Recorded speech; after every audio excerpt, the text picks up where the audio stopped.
Hi there, and greetings from the desert of India. I'm here in the beautiful city of Jaisalmer in western India. The country of Pakistan is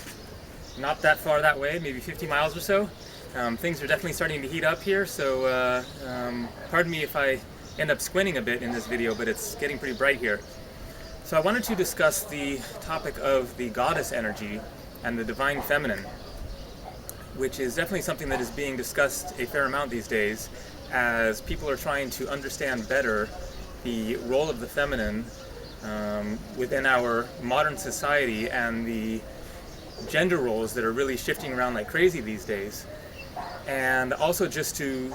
understand better what is the goddess versus the god, which is so prevalent in most religious teachings, and what is the balance to be found between God and goddess, masculine and feminine, yang and yin. So I will just give my take here as a guy, and for what it's worth, give my own perspective on what really is the goddess energy and the divine feminine. So there are certainly many different interpretations and viewpoints on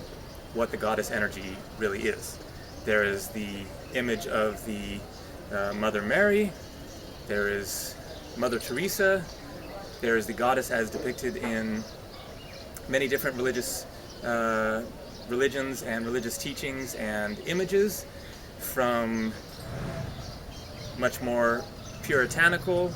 perspectives or images to the goddess Kali here in India, which is a very wrathful goddess, very intense, very powerful, very primal. And I would say that in a sense, these are all depictions of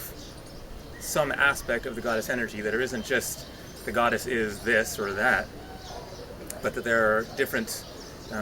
elements, different expressions of the goddess energy, as there are many different expressions of the feminine in different women. What I would like to stress here is that there is the sort of more acceptable, more typical perspective on who or what the goddess is,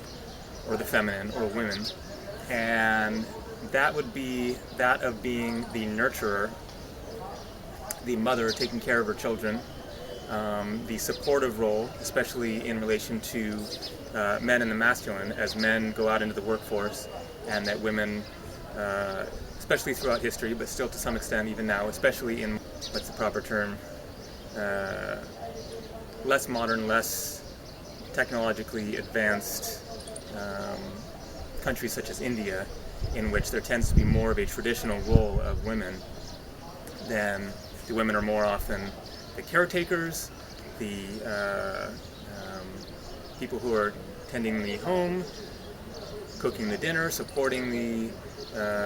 family, and the man, as the man goes out and works for a living and makes a living and brings the money home to the family. So that is one element of the feminine and of women, is being a supportive, nurturing, giving, generous, loving, kind,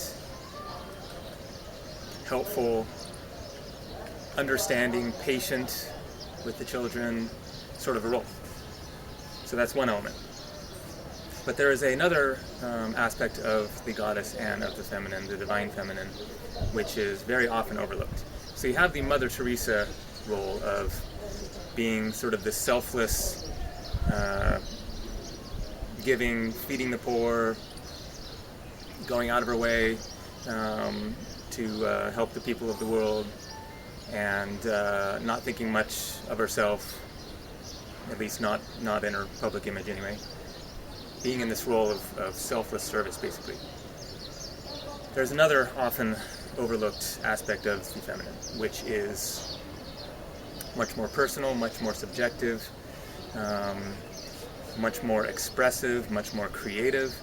and that is the element of the goddess that I think needs to come forth more. the goddess energy, as I see it, is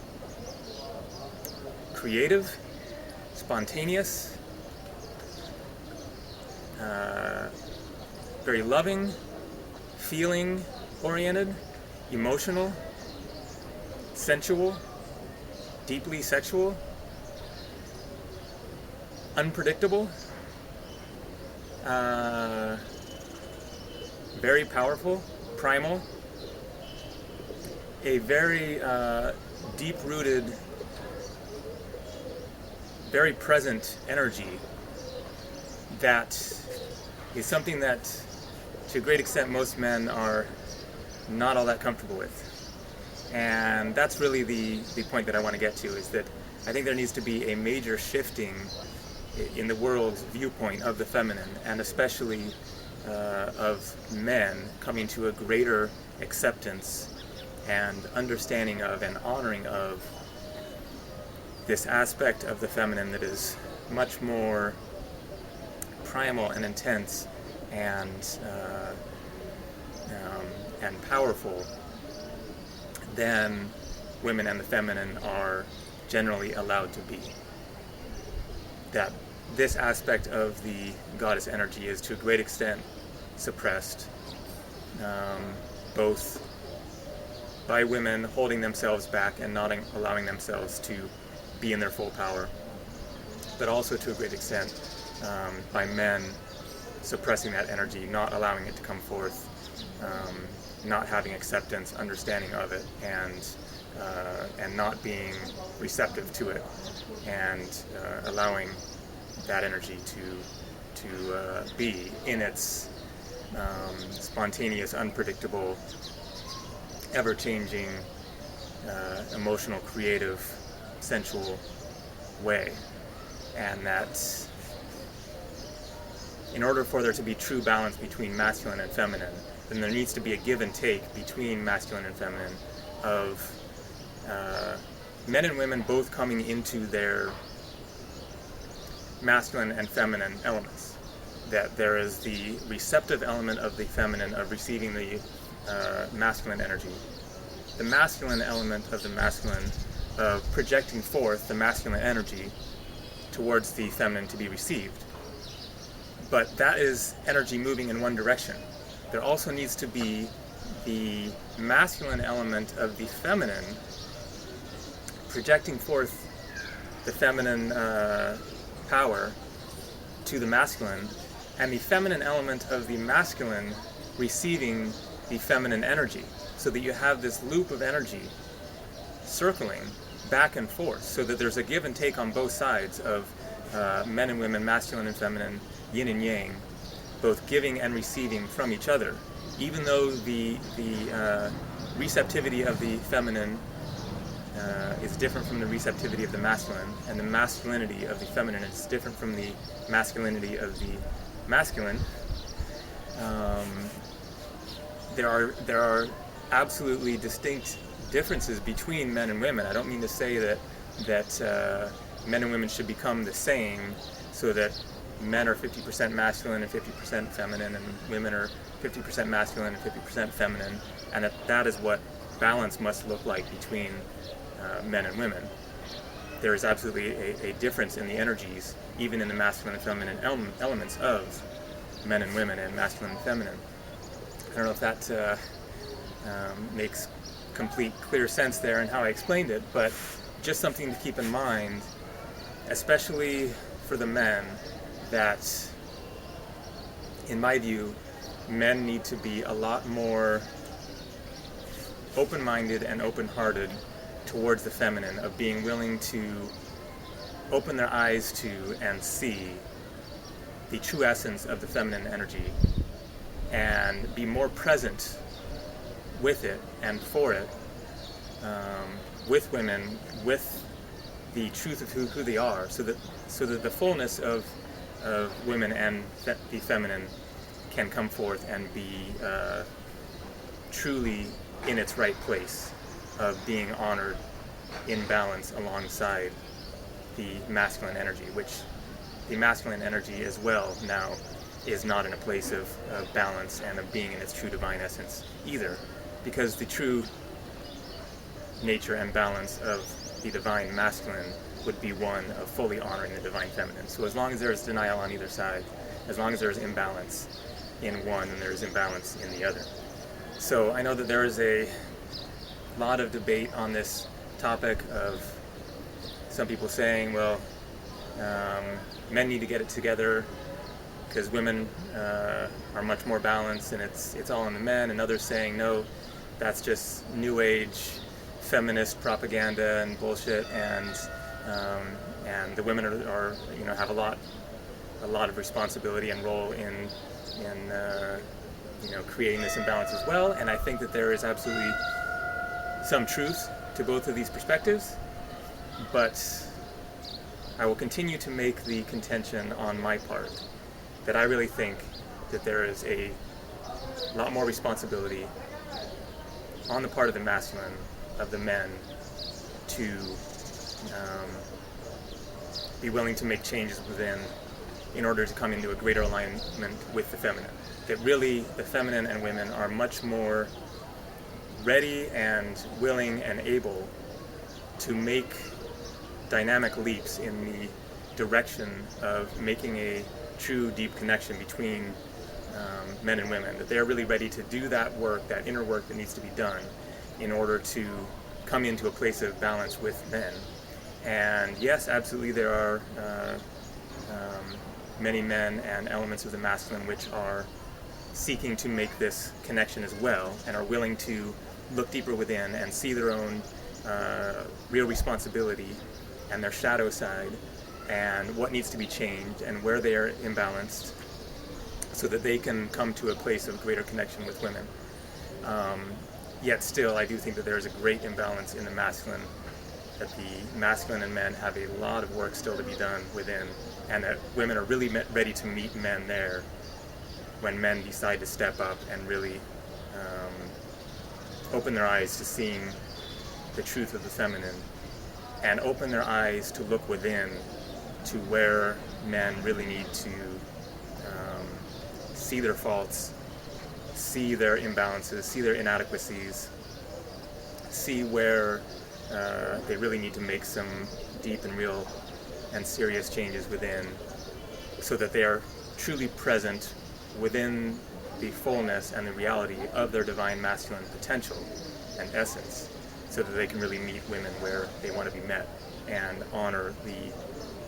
fullness and the truth of the goddess energy and the divine feminine, so that you can get that energetic flow going back and forth, in which it isn't just one direction, but that the energy is in an ever flowing, infinite circle of energy back and forth between masculine and feminine. And that is what real love is, in my view. And it is worth facing